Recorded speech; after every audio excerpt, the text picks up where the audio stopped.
Boah, ich hab grad voll den Schreck gekriegt. Ja, da müssen wir ein paar Meter stehen bleiben.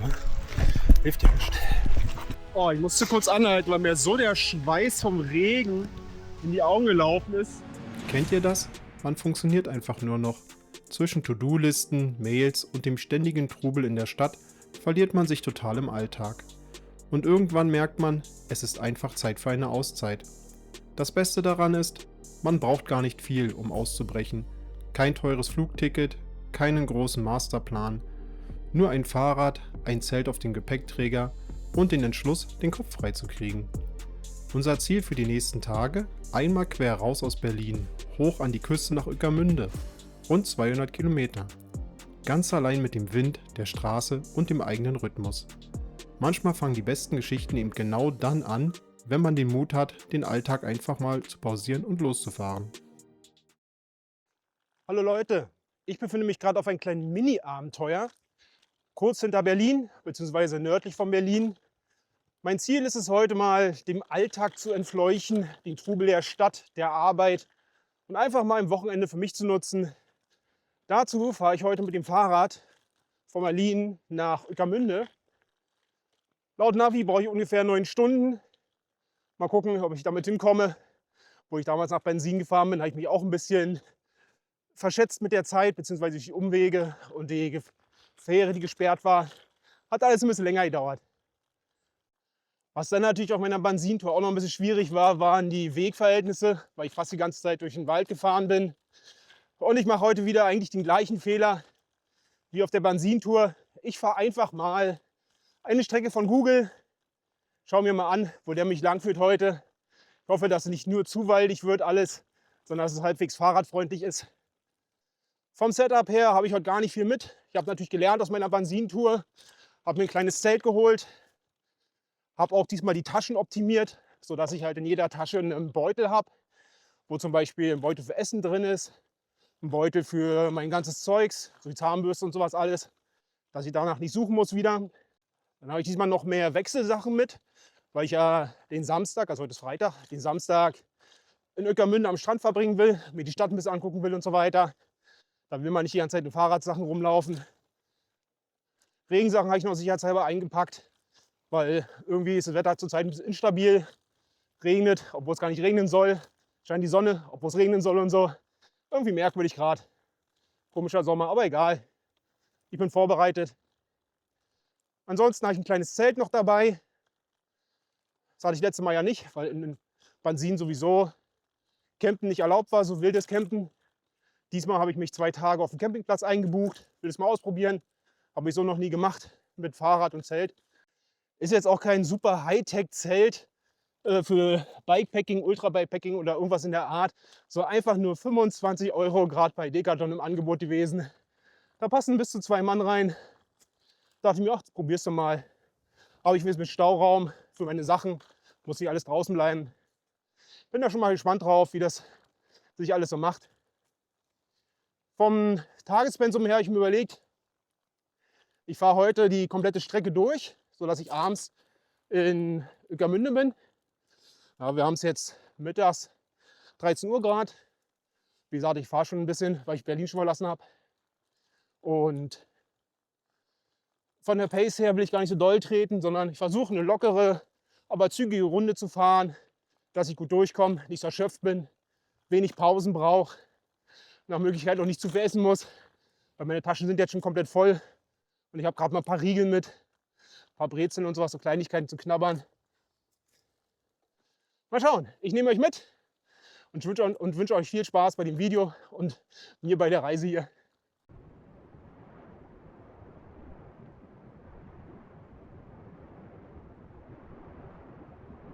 Also die Entspannung vom Alltagstrubel und der Stadt, die lässt gerade noch so ein bisschen auf sich warten, weil ich hier gerade auf einer Landstraße unterwegs bin, irgendwie nördlich von Landsberg oder so. Da gibt es keinen Fahrradweg und die Autos düsen hier mit 100 an einen vorbei. Bis jetzt halten alle Abstand, das bin ich ganz froh drüber. Aber schön ist anders. Mal gucken. Ich hoffe mal, dass Richtung Ueckermünde das deutlich besser wird mit Fahrradwegen. Sieht zumindest so aus, weil immer wenn ich mit Auto oder Motorrad dahin fahre, da sehe ich ganz viele Fahrradfahrer und Fahrradwege. Da freue ich mich schon drauf.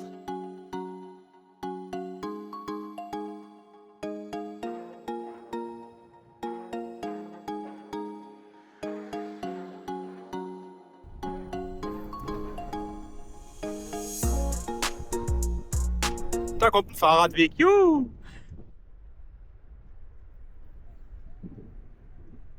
Ich weiß ja, dass viele Fahrradwege wirklich nicht besonders gut sind. Also huckelig, zu schmal und weiß ich nicht, belegt meistens durch Autos, die parken oder. Aber immer wenn es einen Fahrradweg gibt, bin ich schon sehr froh, weil ich möchte ungern auf der Straße fahren, wo die ganzen Autos sind. Da fühle ich mich nicht so wohl wie auf dem Fahrradweg.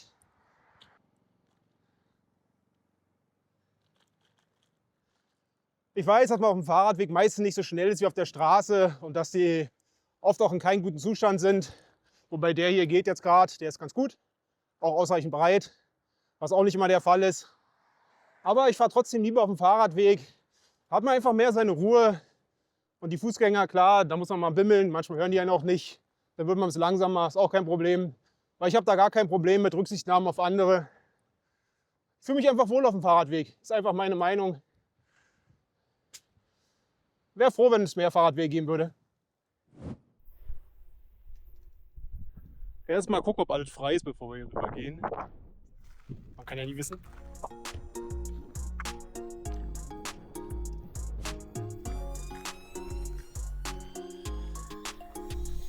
Schön Schlingenlinien fahren. Gar nicht so einfach, wenn man schwer beladen ist. Hier noch kurz zu meinem Setup. Cube Newer 3 FE kennt ihr ja schon. Meine 2 Flaschen, die vorne drin sind, jeweils 750 Milliliter. Jetzt isotonisches Getränk drin. Meine beiden großen Taschen. Die Seite ist halt mit Essen und Zeug alles mögliche gefüllt. Auf der Seite habe ich Schlafsack und ein paar Regensachen drin. Genau, auf der Seite sind auch noch die Wechselsachen. Hier drunter versteckt sich das Zelt. Ich habe das mal ein bisschen eingepackt mit so einem kleinen Regenschutz, falls es doch irgendwie regnen sollte. Meine Werkzeugtasche ganz normal dabei. Ansonsten kennt das ja, Marathon Plus Reifen für ein bisschen Pannenschutz und Reflektoren und so weiter. Genau. Viel mehr ist es nicht. Ansonsten, wer sich fragt, warum ich jetzt schon wieder spontan mit so einem Google-Weg fahre, ich habe es gerade schon verraten, es ist spontan. Ich würde einfach mal losfahren, ohne große Vorbereitung. Deswegen habe ich mir gerade noch ein Zelt gekauft. Und mal schauen. Ab ins Mini-Abenteuer. Es braucht manchmal nicht viel, einfach nur den Willen und loslegen. Und ich lerne auch gerne Schmerz und Fehler. In dem Sinne, weiter geht's. Also was ich am Fahrradfahren so richtig cool finde, ist jetzt, abgesehen von den körperlichen Vorteilen und so weiter, einfach mal, du kommst an Orte ran, da wärst du zu Fuß oder mit Auto nie hingekommen. Ist total klasse. Bin ja gerade schon ein kleines Dörfchen gefahren, mit Spielplatz und allem drum und dran. Kannte ich nicht mal. Aber ist auch kein Wunder. Wenn man mit Auto jetzt zum Beispiel nach Ueckermünde fährt oder mit Motorrad, dann sieht man die Autobahn in der Regel. Vielleicht ein bisschen Landstraße, aber du kommst ja sonst nie vorbei bei so kleinen Orten und so. Echt super.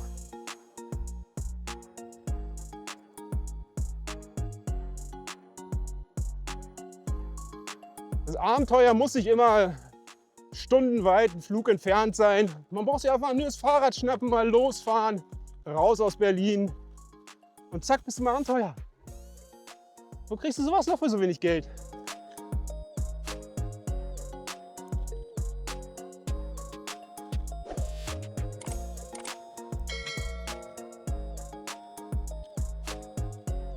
Kommen sogar andere Fahrradfahrer mal entgegen. Bin mal nicht der Einzige, der hier rumfährt. Cool.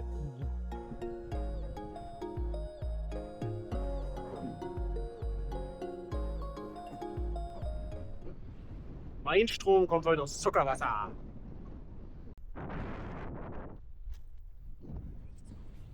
Keine Panik, bin ich in England angekommen, fahre trotzdem auf der linken Seite, weil irgendwie war da hinten gerade der Weg besser befahrbar links. Jetzt soll ich irgendwo rechts abbiegen.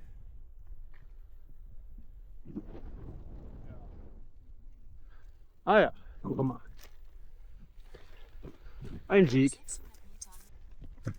Immer wieder fasziniert, was man für Wege hier findet. Naja, ich sollte vielleicht wirklich mal so eine Rennradtour machen. Aber da fährt man die ganze Zeit nur auf der Landstraße rum, neben den ganzen Autos. Ist man vielleicht schnell, aber ich weiß nicht, ich kann mir irgendwie nicht so richtig vorstellen.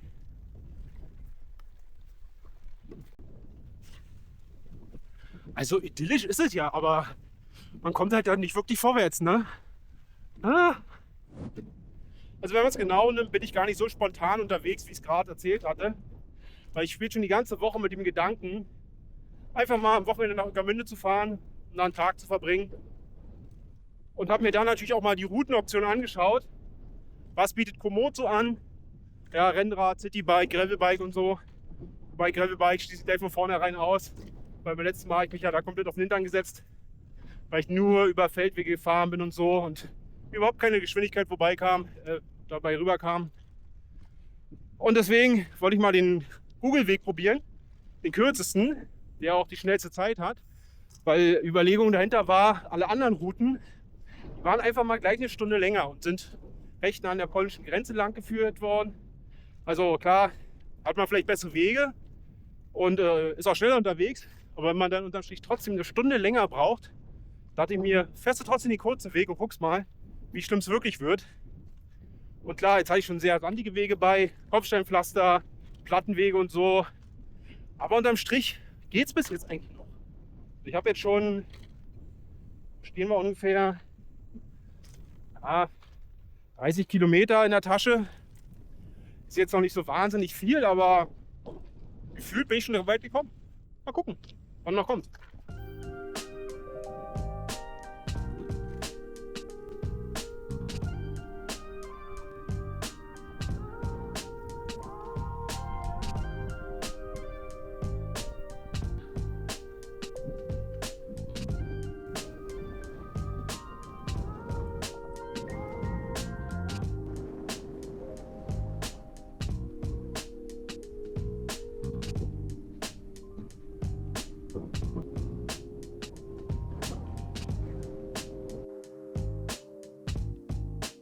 Hier ist gerade was total Spannendes. Da sind lauter Ziegen oder Böcke oder irgend sowas im Feld. Aber ich glaube, die haben nicht viel zu tun mit den Bio-Eiern hier. Oder? Nee, ne? Ja, schöner Fahrradweg, ehrlich. So lässt sich aushalten. Schönstes Wetter, ein Fahrradweg. Ein bisschen viel Wind, aber ansonsten super Temperatur, einwandfrei. Das macht Spaß.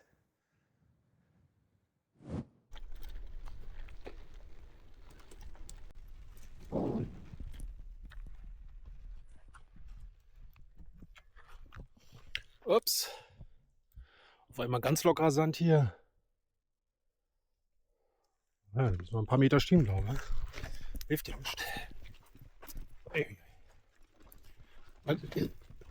Also großer Nachteil, wenn man sein ganzes Gepäck hinten hat, ist, dass es ganz schön wackelt und klappert alles. Beziehungsweise, dass das Fahrrad fast einen umreißt, wenn man es schiebt. Ja.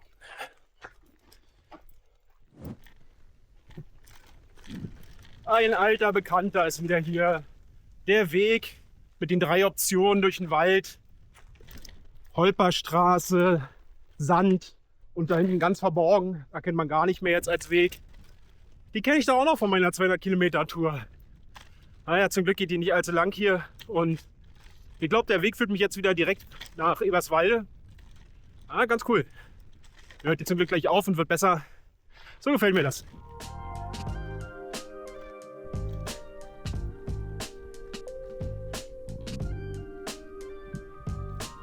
So, ich glaube, ich bin endgültig dem Alltag entkommen. Guckt euch diese schöne Natur an. Einfach nur herrlich.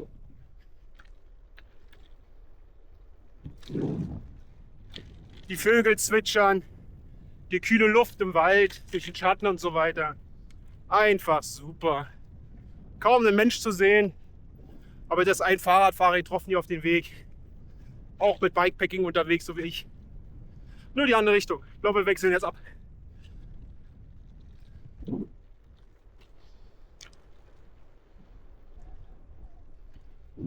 Das ist doch genau das, wonach das Herz und die Seele sich sehnt. Einfach raus, rein in die Natur, die Ruhe genießen, mal für sich sein. Darum geht es doch bei dem Ganzen hier.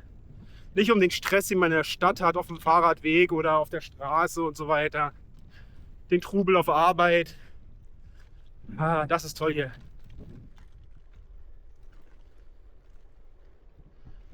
Das Schöne ist, man muss nicht warten, bis man da ist, wo man Urlaub macht. Man ist mittendrin im Urlaub. Ich bin schon da. Genauso wie nach Arbeit, wenn ich mit dem Rad losfahre. Der Feierabend beginnt nicht erst, wenn ich zu Hause bin, sondern mit dem ersten Tritt in die Pedale.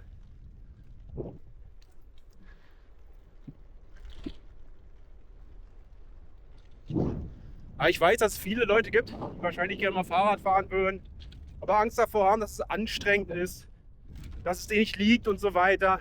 Kenne ich alles, habe ich alles durch. Aber ich kann euch sagen, bleibt dran, jeden Tag ein bisschen oder jede Woche ein bisschen. Über einen langen Zeitraum, so wie bei mir über 2 Jahre, verschiebt sich komplett das Bild, was man vom Fahrradfahren hat. Auch der Radius, den man fahren kann, wird immer größer. Die Ausdauer wird besser. Der Mindset ändert sich komplett. Man sieht die Sachen anders. Man freut sich über Dinge, die man im Auto gar nicht sieht. Und es zählt nicht mehr die Geschwindigkeit. Man guckt gar nicht mehr so genau hin. Brauche ich jetzt eine Stunde, brauche ich eine Stunde 10 oder irgendwas. Ist total egal, weil man schon da ist. Ja, wenn man jetzt Termine hat oder eine Verabredung oder irgendwas, wo man pünktlich sein muss, dann muss man halt ein bisschen eher losfahren. Oder man fährt pünktlich los und schwitzt dann halt ein bisschen mehr. Das liegt ja an jedem selbst, wie man es organisiert. Aber wie gesagt, es lohnt sich jedes Mal. Traut euch, geht aufs Rad, fahrt los. Man braucht gar nicht viel Zeug. Ich habe keine Fahrradsachen an oder so. Das Einzige, was ich anhabe, ist unten drunter noch so eine Polsterhose. Die macht sich auf jeden Fall sehr bezahlt, wenn man lange fährt. Ansonsten ein paar Fahrradtaschen hinten dran. Einfach was reingestopft, fertig. Ohne große Überlegungen, ohne großes Budget. Wie vorhin schon gesagt, allein das Zelt passt nicht perfekt auf Bikepacking, aber hat auch nur 25 € gekostet. Was will man erwarten? Dann passt es halt nicht in die Tasche. Dann schnallt man sich halt drauf mit dem Gummistraps auf den Gepäckträger. Geht auch. Es muss nicht immer die Top-Ausrüstung sein, um Spaß zu haben. Weniger ist manchmal mehr. Minimalismus. Raus ins Mini-Abenteuer. Darum geht es doch im Leben.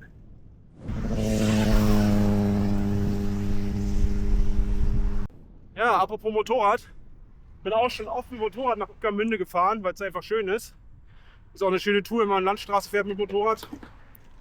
Aber ich muss sagen, mit Fahrrad hat es auch was. Man sieht viel mehr. Also mir sind bis jetzt Sachen aufgefallen und gesehen, die hatte ich auch mit Motorrad bis jetzt noch nie wahrgenommen. Man rauscht halt überall schneller durch mit Motorrad. Natürlich immer in der vorgegebenen Geschwindigkeit, klar. Aber wenn man 50 fährt oder 70, 80, 100, je nachdem was gerade dran ist, sieht man halt nicht so viel, als wenn man hier mit 20 km/h rumrollt. Ne?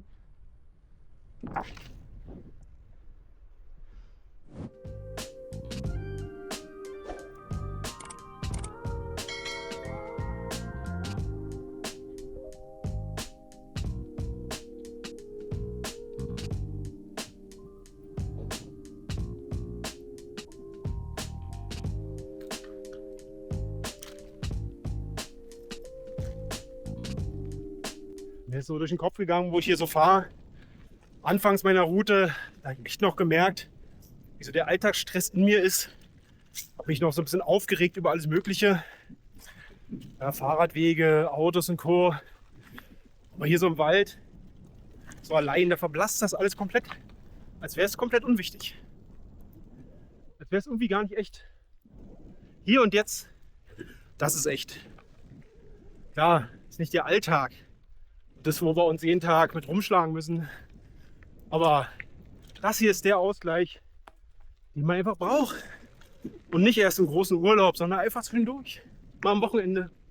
Deswegen mache ich also Experiment hier, um mal zu schauen, ob das überhaupt integrierbar ist. Dass man zum Beispiel mal zur Ostsee fährt oder so. Oder zu einem anderen Punkt, den man schön findet. Und den Weg dahin genießen kann.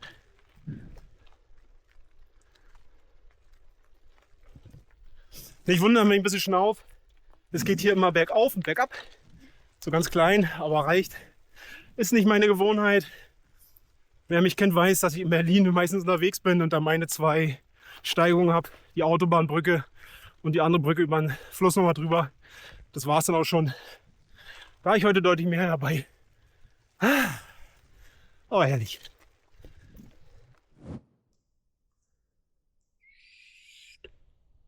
Hört ihr das?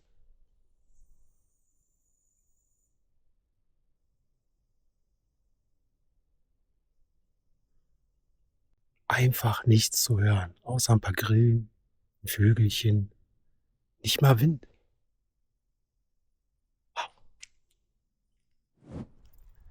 Der Weg ist jetzt doch ein bisschen sandiger als erwartet, beziehungsweise sandiger als mir lieb ist. Deswegen laufe ich jetzt hier mal 3 Meter oder 10 und probiere mal was Neues aus. Ich habe mir mal kleine Mini-Brezeln mitgenommen, also quasi Salzstangen. Und will mal gucken, wie die sich so machen auf einer Fahrradtour, ob die notwendigen Kalorien geben, die man braucht, beziehungsweise die notwendigen Kohlenhydrate. Und ob die hoffentlich nicht zu durstig machen, weil die sind ohne Salz. Sonst ist ja bei so Brezeln und Salzstangen meistens Salz drauf. Habe ich extra ohne geholt. Mal gucken, wie die sich so machen. Ui. Jetzt hatte ich gut einen Kilometer, vielleicht auch 1,5. Schön Sandstrand mitten im Wald. Das war so fies, weil man hat gar nicht gesehen, dass es so weich ist. Weil der Reifen hat sich richtig reingebohrt in den Sand und dann sofort weggeschoben. Also fahren war gar nicht möglich. Bin dann halt quasi eher gerollert und gelaufen, um da irgendwie durchzukommen. War bis jetzt das schlechteste Stück auf der Strecke. Der Rest war, wie vorhin schon gesagt, eigentlich soweit okay. Jetzt habe ich hier gerade wieder so einen Plattenweg.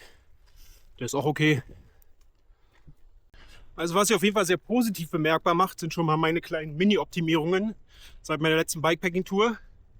Und zwar, dass ich die Sachen in einzelne Beutel verstaut habe. Zum Beispiel Essen oder Kamerazubehör oder ähnliche Sachen. Alles in separate Beutel.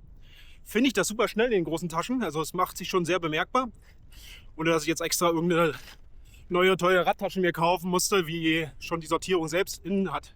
Und was mir noch fehlt, sind so kleine Lenkertaschen. Die hatte ich bei Chase gesehen, hatten die einen hier dran an ihren Lenkern. Hier vorne. Wo bei mir jetzt nichts ist, natürlich. So kleine Taschen, wo man eine kleine Flasche reinstecken kann. Oder in meinem Fall jetzt die Brezeln. Oder andere kleine Snackereien. Das wäre noch ganz komfortabel. Das werde ich zum nächsten Mal mir irgendwie noch organisieren. Gucken, ob es da was günstig gibt auf dem Markt. Ja, wollte ich einfach noch mal teilen mit euch. So meine Erfahrungen von meinem Setup, wie sich das auch weiterentwickelt, Stück für Stück. Weil ihr wisst, ich stehe da, was Bikepacking betrifft, und so noch ganz weit am Anfang. Und macht da viele Sachen auch eher intuitiv und einfach spontan. Und dadurch lernt man natürlich dann mehr durch seine Fehler, als wenn man sich einfach vorher nochmal richtig schlau macht. Macht's besser als ich, macht euch vorher schlau, dann macht ihr weniger Fehler. Also an Abwechslung an Wegen, da mangelt es heute gar nicht. Und mal wieder hier so ein bisschen Plattenweg und so, ein bisschen Feld, Sonne, ein paar Schafe, die grasen. Ja, ganz idyllisch hier. Das ist Balsam für die Seele, wirklich. Also ich glaube, so viele Stunden, wie man hier im Sattel sitzt, wenn man eine längere Tour macht, die kriegt man im Spa- oder Wellnessbereich gar nicht zusammen. Vor allem ist man da nicht allein. Hier auf der Strecke ist man so viel allein, wie auf vielen anderen Touren. Da ist man unter sich, hat seine Ruhe, kommt in seine eigenen Gedanken an. Kann man nicht vergleichen. Also ich habe jetzt hier in der letzten halben Stunde so eine Tüte mit ungefähr 60 Gramm Brezeln weggesnackt, also sowas wie Salzstangen. Ist deutlich besser als Nüsse oder so Studentenfutter.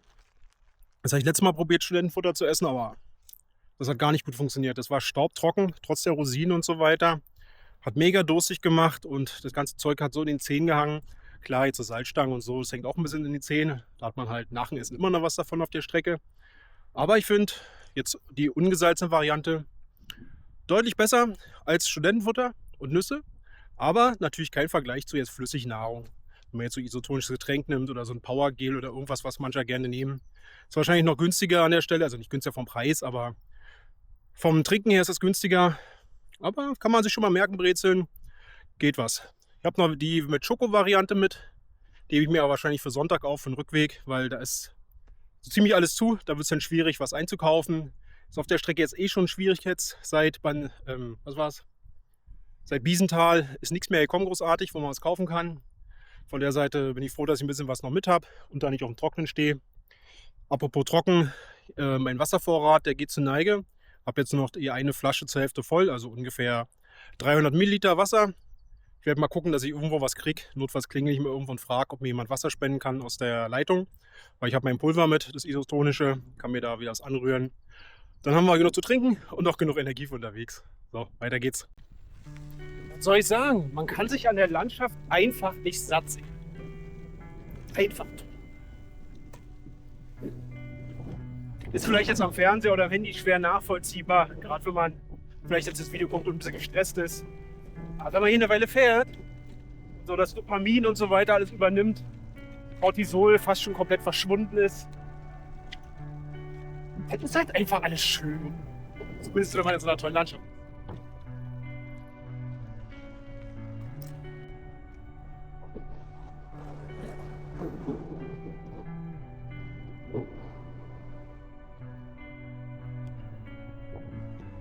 Hier gibt es ein Biosphärenreservoir.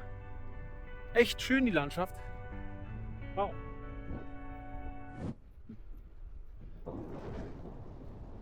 Sechs Kilometer Landstraße, kein Fahrradweg in Sicht. Zum Glück bis jetzt noch nicht viele Autos. Also 6 Kilometer liegen noch vor mir. Ich bin gerade drauf gefahren. Yay!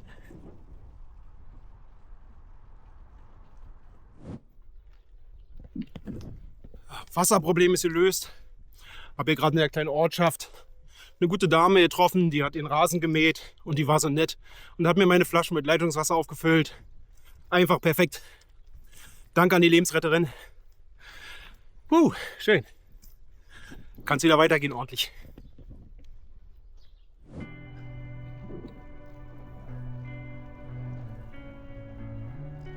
Jetzt bin ich offenbar mitten im Naturschutzgebiet. Da drüben steht der Storch.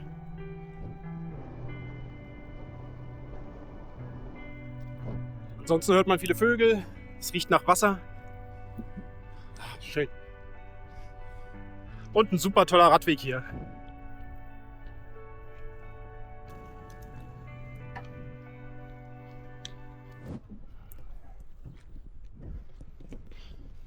Ich würde sagen, ich bin dann mal in Prenzlau angekommen. Habe schon ein ganzes Stück geschafft. Jetzt sind noch ungefähr 60 Kilometer bis zum Ziel. Also gar nicht mehr so weit. Ja Leute, zurzeit gibt es gar nicht viel zu sagen. Ich cruise so vor mich hin. Bin total entspannt. Klar, man merkt die Anstrengung im Körper von den vielen Kilometern schon. Aber zum Punkt erreicht, wo es recht meditativ gerade ist. Einfach nur Flow. Einfach nur genießen. Du bist nicht allein. Das ist für mich mehr als nur ein Spruch auf ein T-Shirt. Das hat für mich eine viel tiefere Bedeutung. Mehr so wie eine Erkenntnis oder eine Erweckung, wenn man es so nennen will. Als ich mit Fahrradfahren angefangen habe, hatte ich mit Widerständen von außen und innerlich zu kämpfen. Nichts war einfach, nirgendwo war Motivation zu finden. Einfach nur die Wut über den Stau, den ich jeden Tag mit Auto erlebt habe. Das war das Einzige, was mich angetrieben hat. Eigentlich traurig. Aber irgendwann habe ich mich gefragt, wie kriegen das die anderen Leute hin, die mit Fahrrad so eine Tour machen wie ich hier heute? Wie geht das? Das konnte ich mir damals überhaupt nicht erklären. Und irgendwann war die Erkenntnis halt da, damit bin ich nicht allein. Irgendwann hat jeder mal angefangen, mit dem Stand, wo er war. Und als ich das gemerkt habe, wusste ich muss einfach weitermachen. Das ist alles eine Frage der Zeit. Von einer Woche Fahrradfahren wird man nicht zum Profi oder zum Amateur oder wie auch immer. Da ist man einfach da, wo man ist. Der Körper muss sich umstellen. Der Geist muss sich umstellen und wachsen. Und erst dann, Stück für Stück, kommt man genau dahin, wo man andere sieht. Das ist nämlich das Gefährliche am Anfang. Man vergleicht sich oft mit Leuten, die im Level 1000 sind. Und man selbst ist in Level 1. 2 Jahre nach meinem ersten Anfang mit Fahrrad bin ich jetzt hier, wo ich bin. Nicht nach 1 Jahr. Erst nach 2. Sicherlich, vor 1 Jahr habe ich meine erste 200 Kilometer Tour gemacht. Aber das war keine einfache Sache. Das war eine Mordsanstrengung. Kein Vergleich zu heute. Da war die Landschaft auch schön, aber ich konnte sie nicht so genießen wie jetzt. Und trotzdem habe ich es irgendwie geschafft und brauchte erst mal eine Woche oder 2 Erholung danach. Aber jetzt sieht das anders aus. Jetzt weiß ich, morgen verbringe ich einen schönen Tag in Ueckermünde. Übermorgen, nach dem Frühstück oder so, radel ich in Ruhe zurück nach Berlin. Das wäre vor 2 Jahren so dermaßen undenkbar gewesen. Jetzt vor 1 Jahr war das nicht in greifbarer Nähe. Es dauert seine Zeit. Deswegen lasst euch nicht entmutigen. Bleibt einfach dran mit der Kraft, die ihr habt, mit der Geschwindigkeit, die ihr habt. Stück für Stück baut ihr euch aus und kommt dahin, wo ihr mal hin wollt. Hey, jetzt bin ich in Eggesin angekommen. Die letzten 10 Kilometer liegen jetzt vor mir noch. Und jetzt habe ich mir eine Jacke angezogen, eine dünne. Ist doch ein bisschen kalt geworden, jetzt wo die Sonne weg ist. Also andersrum gesagt, mir ist eigentlich nicht kalt, aber wenn ich meine Arme anfasse, dann sind die fast wie so ein Eisstiel oder so, so ein kalter. Deswegen dachte ich mir, bevor ich nachher ins Zittern komme, jetzt mal die Jacke drüber ziehen. Leute, ich weiß nicht, ob ihr mich jetzt gerade seht, aber ich habe das Ziel erreicht. Ich baue jetzt mein Zelt auf und zeige euch morgen das Gesamtkunstwerk mit Zellis. Bis gleich. Guten Morgen, Leute. Ja, meine Nacht war okay. Natürlich habe ich nicht so gut geschlafen wie sonst, weil einfach mal eine ungewohnte Umgebung jetzt ist in so einem Zelt. Und weil man nach so einer langen Radtour natürlich sowieso immer so ein bisschen aufgedreht noch ist und viel zu warm und so weiter. Ja, und verschwitzt. Wobei, ich war hier gerade noch schnell duschen auf den Abend, nachdem ich das Zelt aufgebaut hatte. Zelt ließ sich recht einfach aufbauen, ehrlich gesagt. Ja, man musste nur die Stangen reinstecken. Dann konnte man das Innenzelt quasi direkt an die Stangen anhängen. Über das Zelt noch drüber, unten kurz festgemacht. Ein paar Haken rein oder ein paar Heringe rein. Und dann war schon gut. Habe jetzt nicht mit Schnüren oder so noch groß abgespannt, weil es hier recht windstill war. Ja, also allem hier für so ein 25-Euro-Zelt von Decathlon absolut stabile Qualität. Kann man nicht meckern. Ein paar nette Gimmicks hier mit verbaut, die man so nicht erwartet hätte. Vielleicht hier so eine kleine Tasche, wo man was reinmachen kann. Dann gab es hier noch so eine Art Wäscheleine. Die habe ich leider abgerissen, als ich eine Mücke gejagt habe. Ja, kleine Lampe hier oben noch rangehangen. Mit ein bisschen Licht. Die hatte ich auch noch mit. Ja, kann man machen. Also von der Seite. Jetzt geht's ab gleich zum Strand. Jetzt sind wir jetzt mal das Frühstücken und dann zum Strand und ein bisschen spielen, ein bisschen baden gehen. Den Tag einfach genießen.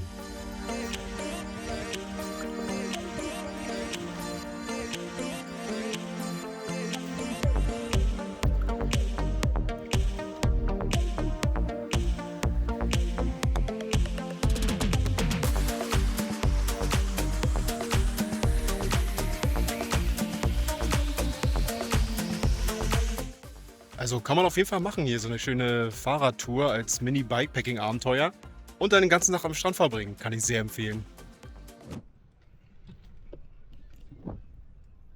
Für mich ist jetzt Sonntag, kurz nach 10 Uhr, der Tag danach, wenn man so will.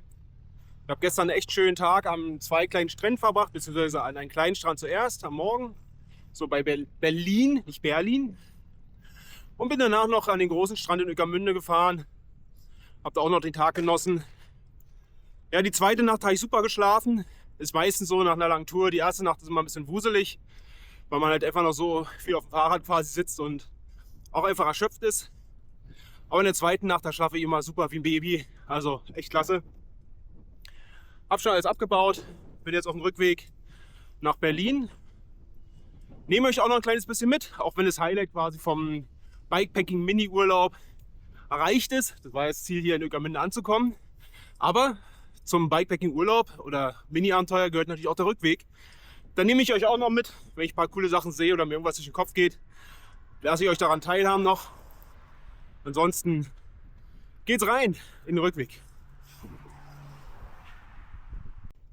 Was mir gerade noch einfällt, ist ein kleines Fazit zur Strecke hierher von Berlin aus. Google hat mich ja echt eigentlich ganz gut geführt. Es waren nur kleine Streckenabschnitte, wo ich mal schieben musste. Waren vielleicht zusammen Kilometer, vielleicht 2 Kilometer. Die waren natürlich jetzt nicht so super schön, aber im Großen ging's. Nur der Rest, die letzten 5 Kilometer, die waren gar nicht gut. Weil ich kannte ja den Weg hier eigentlich, wusste, wo es Fahrradwege gibt. Google hat mir dann noch eine andere Strecke vorgeschlagen, die angeblich 3 Minuten schneller ist.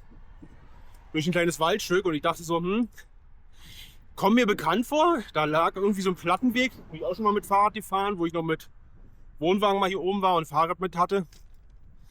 Also dachte ich mir, gut, nimmst sie mit. 3 Minuten gespart, auch okay. Ja, aus den 3 Minuten wurden dann auf jeden Fall mal eine Viertelstunde, fast länger, weil ich durch den Wald da kam, wo kein Plattenweg war, wo ich teilweise nicht mal mehr die Wege gefunden habe. Und aber ein Umdrehen sich für mich jetzt auch nicht gelohnt hat, weil ich dachte, ey, jetzt bist du so da dran. Das letzte Stück schaffst du irgendwie noch. Naja, irgendwann ist ja immer, ne? Von der Seite probiere ich heute mal einen anderen Weg. Ich habe mal ein bisschen recherchiert vorhin und gesehen, es gibt ja den Usedom-Radweg nach Berlin oder andersrum. Und befinde mich gerade auf dem Weg dahin.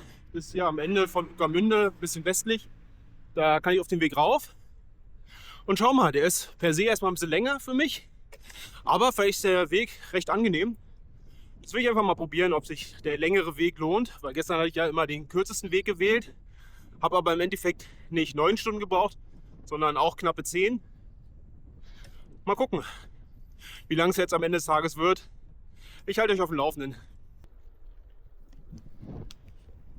Falls sich jemand wundert, warum ich gestern am Strand und so weiter wenig gefilmt habe oder eigentlich gar nicht gefilmt habe, ist recht einfach. Ich wollte die ganzen Badegäste jetzt nicht filmen, wie sie da im Bikini und Badehosen sind und so.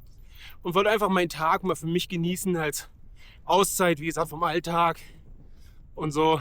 Deswegen, seht es mir nach, wenn das Videomaterial an der Stelle ein bisschen dünn ist und nur ein paar Sekunden gedauert hat jetzt.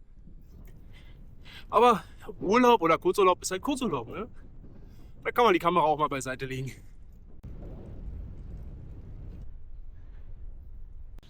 Der eine oder andere hat sich vielleicht schon gefragt, warum ich heute aussehe wie so ein Strauchdieb.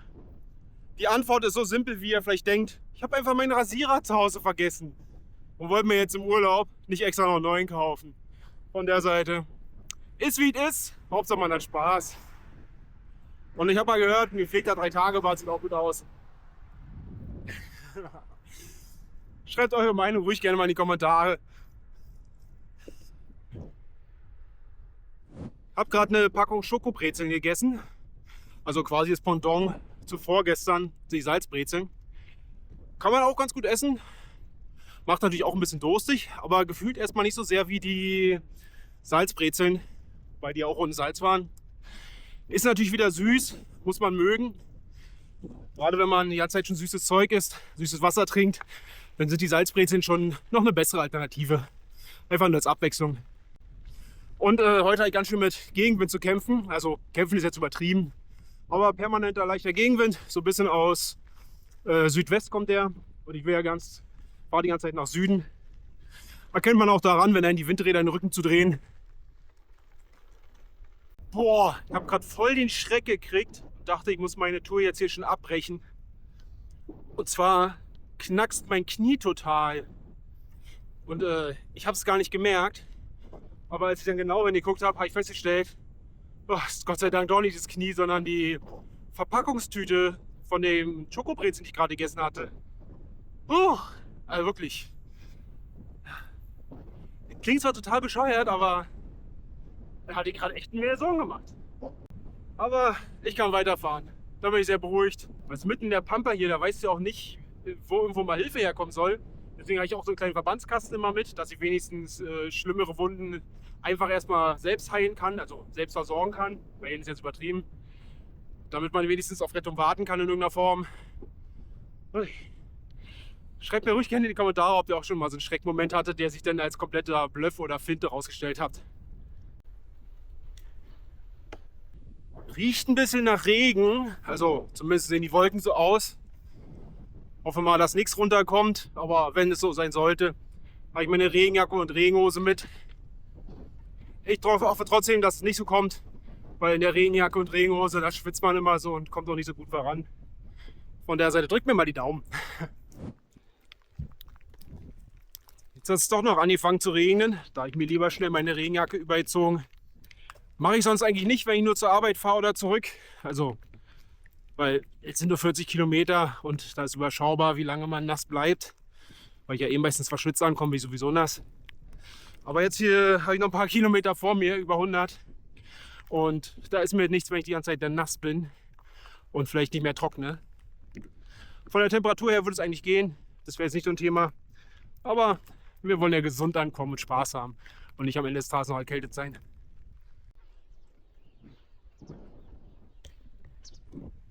Ja, mein Wasser ist gerade alle geworden. Ich habe nur noch meine Notreserve bei mir. Die wollte ich jetzt noch nicht anfangen. Komme gerade durch Steglitz durch und höre von der Seite so ein ganz klein bisschen Musik und dachte, guckst du mal nach. Da war so ein kleiner Bierverkaufsstand, beziehungsweise Bierverkaufsladen, die offenbar auch selber brauen. Habe einfach mal gefragt, ob es so nett wäre, mir die Flaschen aufzufüllen. Haben sie auch gemacht. finde ich super, dass es hilfsbereite Leute gibt, die einfach bereit sind, ein bisschen sich Mühe zu machen, Flaschen aufzufüllen, ein bisschen Wasser mitzugeben und noch nicht mal dafür Geld zu verlangen oder so. Super, finde ich klasse, Dankeschön. Kleiner Tipp für die Ernährung, für alle, die diese Proteinriegel nicht so lecker finden, so wie ich zum Beispiel. Man kann es super kombinieren, wenn man dazu einen Apfel isst. Also immer so abwechselnd.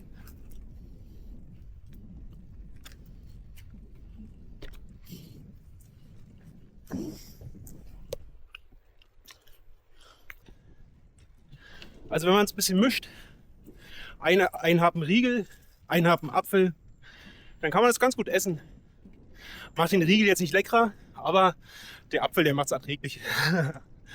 Wenn ihr auch noch ein paar Tipps habt, wie man sowas besser essen kann, schreibt auch das mir gerne in die Kommentare. Ich lerne immer gerne dazu.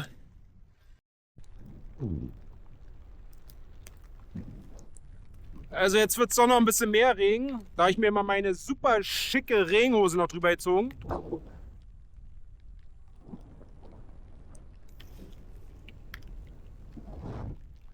Sehr atmungsaktiv, also nicht überhaupt null atmungsaktiv. Aber dafür bleibt das Wasser draußen und auch drin und wird nicht mehr. Naja. Also der Regen wird immer stärker. Ich bin jetzt von außen definitiv viel nasser als von innen. Gut, dass ich die Regensachen mitgenommen habe. Der Wald schützt mich jetzt hier so ein bisschen, das ist ganz gut.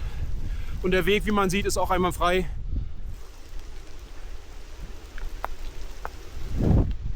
Man ist auf dem Fahrrad halt mittendrin in der Natur. Draußen, nicht irgendwo in seiner geschützten Umgebung im Auto. Das muss man wissen und auch lieben. Sonst hat man am Ende des Tages da keinen Spaß mit. Weil gerade bei so einer Bikepacking-Tour hier, wie ich sie heute mache oder jetzt am Wochenende mache, ist man halt einfach mal 10 Stunden im Sattel. Und da kann jedes Wetter vorkommen. Abhängig natürlich von der Jahreszeit. Also mit Schnee rechne ich jetzt nicht und Glatteis. Aber Regen, Sonne und so weiter ist halt einfach möglich. Und auch okay, wenn man vorbereitet ist, ne?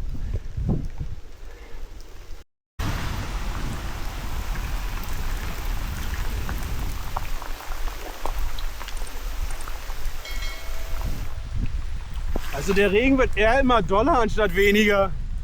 Das stand so nicht im Wetterbericht. Oh, ich musste kurz anhalten, weil mir so der Schweiß vom Regen in die Augen gelaufen ist. Das brennt so dermaßen. Oh, wow. Habe ich so auch noch nicht erlebt. Kaum am Werblensee angekommen, schon hat der Regen mal aufgehört. Das war eine ganz schöne Dusche gerade. Aber wer Abenteuer bestellt, der kriegt auch Abenteuer.